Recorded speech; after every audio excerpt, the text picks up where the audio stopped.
ବୁଦ୍ଧଦେବ ଗୋଟେ ସୁନ୍ଦର ସେ ଆପଣଙ୍କର ମାନେ ଉପାୟ ବତେଇଛନ୍ତି କିଭଳି ଭାବେ ଆମେ ନିଜକୁ ଜାଣିପାରିବା, ପ୍ରକୃତରେ ସେ ଆତ୍ମତତ୍ଵ କିଭଳି ଭାବରେ ବୁଝିପାରିବା। ସେ କହିଲେ ସେଥିପାଇଁ କୌଣସି ମାନେ ଆପଣଙ୍କର କଠିନ ସାଧନର ଆବଶ୍ୟକତା ନାହିଁ, କୌଣସି ଦୀକ୍ଷାର ଆବଶ୍ୟକତା ନାହିଁ, କେବଳ ଶୁଣିବେ ଆପଣ। ଶୁଦ୍ଧ ରୂପରେ ଶୁଣିବା କଳା ଯାହାକୁ ଜଣା ପଡିଗଲା, ସେ ତତ୍କ୍ଷଣାତ୍ ସେ ଆତ୍ମସ୍ଥ ହେଇଯିବ, ସମାଧିସ୍ଥ ହେଇଯିବ। କିଭଳି ଭାବରେ? ପିଓର ଲିସନିଂ କଣ? ପ୍ରକୃତ ଶ୍ରାବକ କିଏ?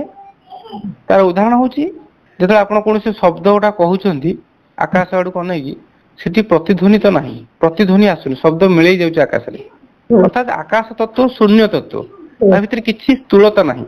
କିନ୍ତୁ ସେଇ ଶବ୍ଦ ଯେତେବେଳେ ଆପଣ ପର୍ବତ ପାଖରେ କହିବେ, ଗୋଟେ ଘର ଭିତରେ କହିବେ, କାନ୍ଥ ଥିବ, ସେଠି ପ୍ରତିଧ୍ୱନିତ ହଉଛି, ଅର୍ଥାତ୍ ସେଠି କିଛି ସ୍ଥୂଳତା ଅଛି।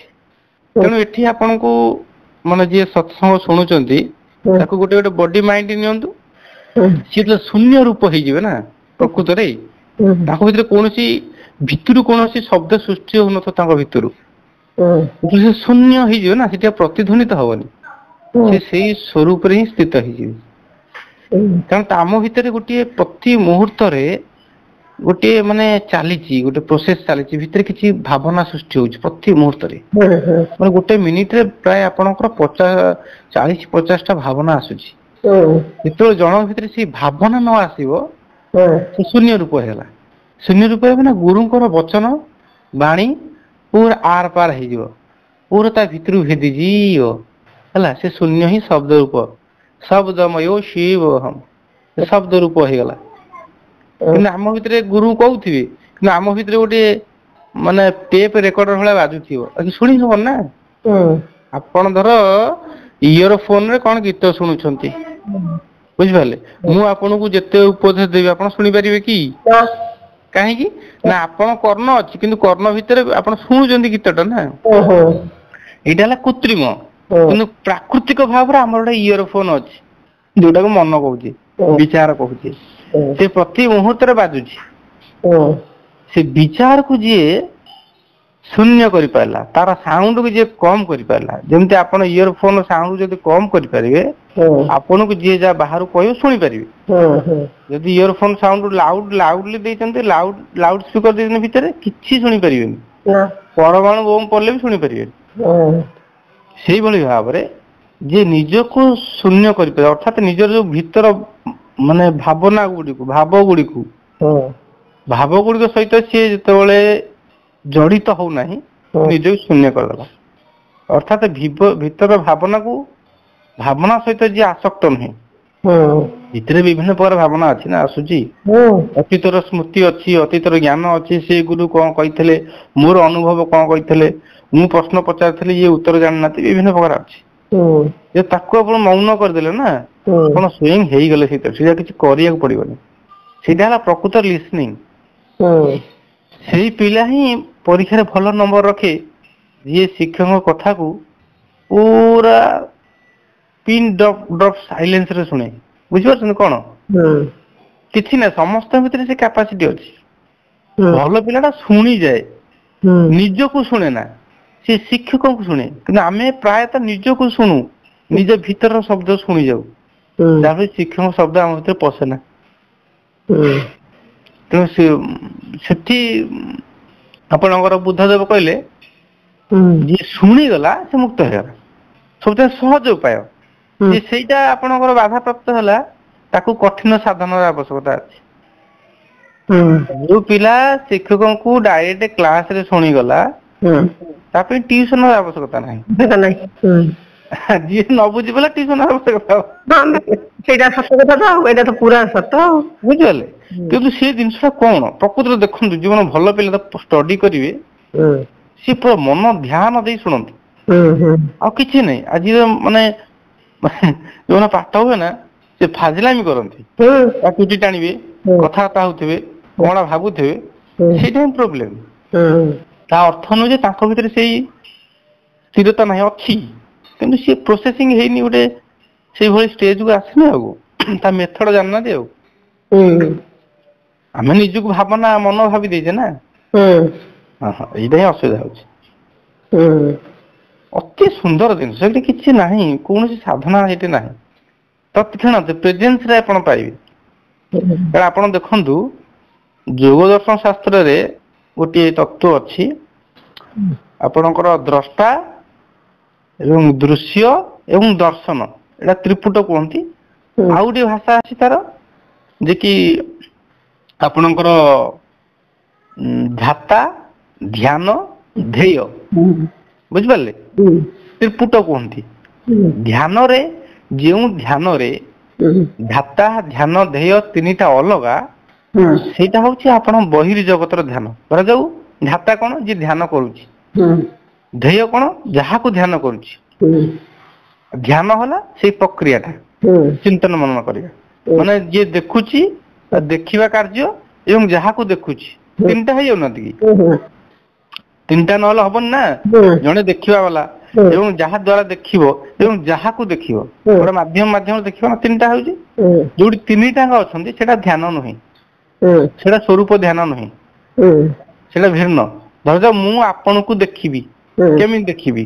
ଫିଜିକାଲ ଆଖିରେ ଦେଖିବି, ମୁଁ ରହିଲି, ମୋର ଫିଜିକାଲ ଆଖି ରହିଲା, ଦୃଶ୍ୟ ରହିଲା, ଆପଣ ରହିଲେ, ତିନିଟା ଅଲଗା ହେଲେ। କିମ୍ବା ମନ ଚକ୍ଷୁରେ ଦେଖିବି, ମୁଁ ନିଜେ ଦେଖିଲି, ମନ ରହିଲା, ଆପଣଙ୍କୁ ଦୃଶ୍ୟକୁ ଆଣିଲି, ତିନିଟା କହିଲେ ନା ନାଇଁ?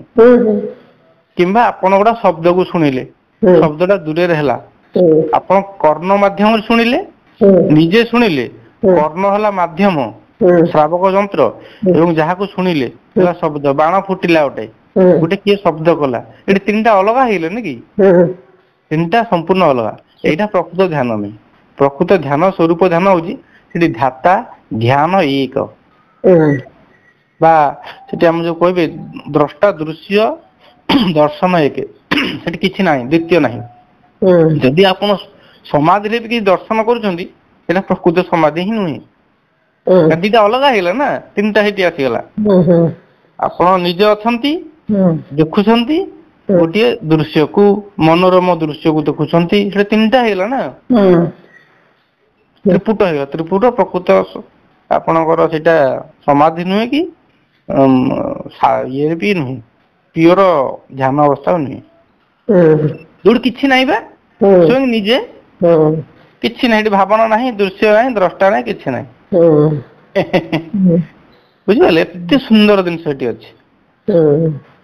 ଏଇଟା ହେଲା ଆତ୍ମସ୍ଥିତି, ଏଇଟା ସବୁବେଳେ ଆପଣଙ୍କର ରହିବ। ଯେତେବେଳେ ଦୀର୍ଘ ଦିନ ଧରି ଆପଣ ଏଇଥିରେ ରହିବେ, ସେଥିପାଇଁ ଗୁରୁଦେବ କହିଲେ ସହଜ ସମାଧି। ସହଜ ସମାଧି ସବୁବେଳେ 24/7 ରହିବେ ସେଟା। ଏଇଟା ଦୀର୍ଘ ଜୀବନ ସେଇଭଳି ଭାବରେ ଜୀବନ ଚର୍ଯା କଲେ ଏଇଟା ହବ।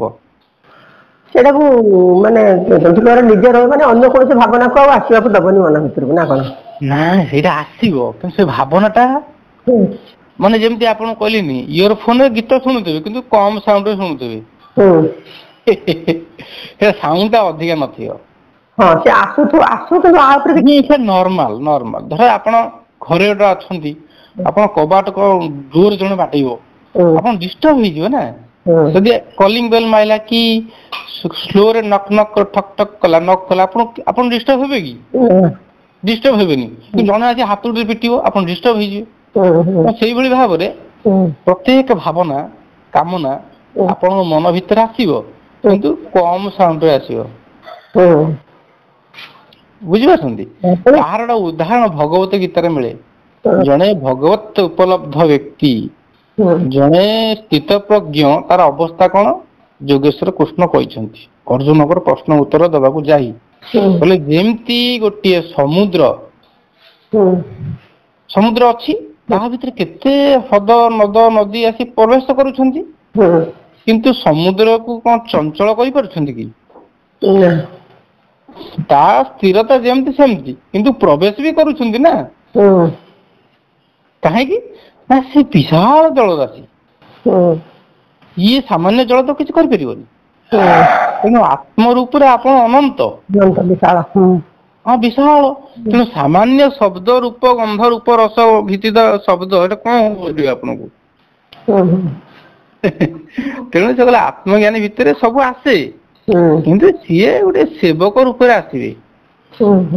ଗୋଟେ ସେବକ ଯେମିତି ଆପଣଙ୍କୁ ଆସେ ଆଜ୍ଞା ପାଳନ କରେ, ଆଜ୍ଞା କଣ ଅଛି କୁହନ୍ତୁ କଣ କରିବି, ସେଇଭଳି କାମନା ବାସନା ସେଇଭଳି ଆସିବେ ଆପଣଙ୍କ ସେବକ ରୂପରେ, ସେ ଆପଣ ମାଲିକ ରୂପରେ ଆସିବେନି। କିନ୍ତୁ ସାଧାରଣ ଲୋକମାନେ କଣ ହୁଅନ୍ତି, ସେ କାମନା ବାସନାକୁ ମାଲିକ କରିଦିଅନ୍ତି। ମାନେ କାମନା ବାସନା ୟାକୁ ତା ଯୋଉ ମାନେ ଆତ୍ମାକୁ ବା ସେଇ ଯୋଉ ସାଧାରଣ ଲୋକ ଉଠ ବସ କରେ। କିନ୍ତୁ ଗୋଟେ ସେବକ କଣ ମାଲିକକୁ ଉଠ ବସ କରିପାରିବ? ନା। ବାସ୍ ଜଣେ ସ୍ଥିତ ପ୍ରଜ୍ଞ ମାଲିକ ହେଇଯାଏ, ସ୍ଵାମୀ ହେଇଯାଏ, ଇନ୍ଦ୍ରିୟର ସ୍ଵାମୀ ହେଇଯାଏ, ଭୋଗ ସାମଗ୍ରୀର ସ୍ଵାମୀ ହେଇଯାଏ। ମୋର ତ କିଛି ଚାହିଁ ନାହିଁ ନା, ମତେ ଭୋକ ନାହିଁ ଯଦି ଆପଣ ଯେତେ ସ୍ଵାଦିଷ୍ଟ ଭୋଜନ କରନ୍ତୁ ମତେ ଖୋଇପାରିବେ କି? ଆଉ ମୁଁ ଆକୃଷ୍ଟ ହିଁ ହେବିନି, ବହୁତ ଚଞ୍ଚଳତା ଆସିବନି। ଯଦି ମୁଁ ଭୋକିଲା ଅଛି ତାହେଲେ ଆପଣ ସାମାନ୍ୟ ବି ଶାଗ ପଖାଳ କଲେ ବି ମୋ ଭିତରେ ଚଞ୍ଚଳତା ଆସିଯିବ। ବୁଝିପାରୁଛୁ କି? ଏଇଲା ତତ୍ତ୍ୱ। ତେଣୁ ମୋ ଭିତରେ ତ କାମନା ବାସନା ନାହିଁ, ବୈରାଗ୍ୟ ଅଛି, ମତେ କୌଣସି ବିଷୟ ଉଠୁପଟ କରିପାରିବନି ନା, ମୋର ଆଶା ହିଁ ନାହିଁ ନା, ମତେ କିଏ କଣ କରିବ? ବୁଝିପାରିଲେ? ଲୋକ ଭାବନ୍ତି କିନ୍ତୁ ଆଶା ଶୂନ୍ୟ ହେଲେ ଆମେ ପଥର ହେଇଯିବା, ଆମ ଭିତରେ ସରସତା ରହିବନି, ଆମ ଭିତରେ ସଜୀବତା ରହିବନି। ଏହା ସମ୍ପୂର୍ଣ୍ଣ ମିଥ୍ୟା। ବରଂ ଯେ ପର୍ଯ୍ୟନ୍ତ ଆପଣ ଭିତରେ ଆଶା ଅଛି, କାମନା ଅଛି, ଆପଣ ଶୁଖି ଯିବେ, ଶୁଖିଲା କାଠ ହେଇଯିବେ। ଆପଣ ଭିତରେ ସେ ଔଜ୍ଜ୍ୱଲ୍ୟତା ରହିବନି, ଶାନ୍ତତା, ସ୍ଥିରତା, ଧୀରତା କିଛି ରହିବନି। ଅତ୍ୟଧିକ କ୍ରୋଧୀ କାମୀ ଲୋକ ଦେଖନ୍ତୁ କେତେ ମାନେ କୁଚିତ ହେଇଥିବ, ମାନେ କିଲେ କିଲେ ପ୍ରସାଧନ ସାମଗ୍ରୀ ଲଗଉଥିବେ, ତାଙ୍କ ଭିତରେ ସେ ବିୟୁଟି ମାନେ ନ୍ୟାଚୁରାଲ ବିୟୁଟି ତାଙ୍କ ଭିତରେ କିଛି ନଥିବ। ଗୋଟିଏ ନବଜାତ ଶିଶୁ ସବୁ କେତେ ସୁନ୍ଦର କହିଲେ, ସେଇ ଶିଶୁଟା ଯେତେବେଳେ ବୁଢା ହେଇଯାଉଛି କେମିତି ହେଇଯାଉଛି, ଚମ ଧଡ ଧଡ ହେଇଯାଉଛି, ଆଖି ପଶି ଯାଉଛି, କାହିଁକି ନା କାମନା ବାସନା ରୂପକ ଅଗ୍ନି ତାକୁ ଜାଳି ଦେଇଛି। ଯେତେବେଳେ ସେ ସୁନ୍ଦର ପୁଷ୍ପଟିଏ ଥିଲା, ତା ଭିତରେ ଭେଦଭାବ ନଥିଲା, ମା କଣ ବାପା କଣ କିଛି ଜାଣିନଥିଲା, ସିଏ ସୁନ୍ଦର ଫୁଲଟିଏ ଥିଲା। ଯେତେବେଳେ ତା ଭିତରେ କାମନା ରୂପକ ସବୁ ଅଗ୍ନି ଜଳିଲା ନା, କାମାଗ୍ନି କୁହନ୍ତିନି, କ୍ରୋଧାଗ୍ନି, କାମାଗ୍ନି ବହୁତ ଜାଳିଦେବେ ଆପଣଙ୍କୁ। ଈର୍ଷା ଅଗ୍ନି, ଅଗ୍ନି ବା ସେଇଟା ଆପଣଙ୍କ ଜୀବକୋଷକୁ ଜାଳିଦେବେ, ଆପଣ ଏନର୍ଜିକୁ ନଷ୍ଟ କରିଦେବେ। ଇଏ ତ ବହୁତ କଥା ଆଜ୍ଞା ଅଛି, ବୁଝିପାରିଲେ? ଆଉ ଏଇଟା ପଠେଇବି ରେକର୍ଡିଂ। ଆପଣ ଅନ୍ଧାର ରାତିରେ ଯାଉଛନ୍ତି, ଆପଣ ଜଣେ ପଚାରିଲା କିଏ ସେ, ଆପଣ କଣ କହୁଛନ୍ତି? ଆରେ ତୁ କିଏ ହୁଁ ନା ମୁଁ ବା, ଆରେ ତୁ କିଏ? ତାପରେ ମୁଁ ଅମକ। ଅମକ ମାନେ ମୁଁ କାହା ପୁଅ। ତାହେଲେ ଦେଖନ୍ତୁ ପ୍ରଥମ ବାସ୍ତବିକ ରୂପଟା ଆପଣ କହିଦେଲେ ମୁଁ ମାନେ ଅସ୍ତିତ୍ଵ ସୂଚକ, ସେଠି କିଛି ନାହିଁ। ତାପରେ ଧୀରେ ଧୀରେ ଧୀରେ ଆପଣ ସ୍ଥୂଳ ଆଡକୁ ଆସିଲେ, ସ୍ଥୂଳ ନାମକୁ ଆସିଲେ, ଶବ୍ଦକୁ ଆସିଲେ, ତାପରେ ଆପଣଙ୍କର ବାପା ମା ଦେଇଥିବା ନାଁ କୁ, ବୁଝିପାରୁଛ କେମିତି ଆମେ ସାମାଜିକ ଆସ୍ତେ ଆସ୍ତେ ହଉଛେ। ବାସ୍ତବରେ ଆମର ପ୍ରକୃତ ସ୍ୱରୂପ କଣ? ସେଠି କିଛି ନାହିଁ। ମୁଁ ପୂର୍ବରୁ ଅଛି, ଯେତେବେଳେ ସେ ଲୋକଟି ହୁଁ ମାରୁନି ସେ ଅଛି ନା ନାଇଁ? ବାସ୍ ସେଇ ଶୁଦ୍ଧତମ ସ୍ୱରୂପ, ଖାଲି ଅସ୍ତିତ୍ଵ, ଚିଦାନନ୍ଦ ସ୍ୱରୂପ, ହେଲେ କିଛି ନାହିଁ ବା, ମହାଶୂନ୍ୟ। ସେ ଖାଲି ମୁଁ ଅଛି ତ ଆଉ କଣ ଅଛି, ମୋର କିଛି ରୂପ ରଙ୍ଗ ନାହିଁ, ମୁଁ ନାରୀ ନା ପୁରୁଷ ନା ଗୋରା ନା କିଛି ନୁହେଁ ବା,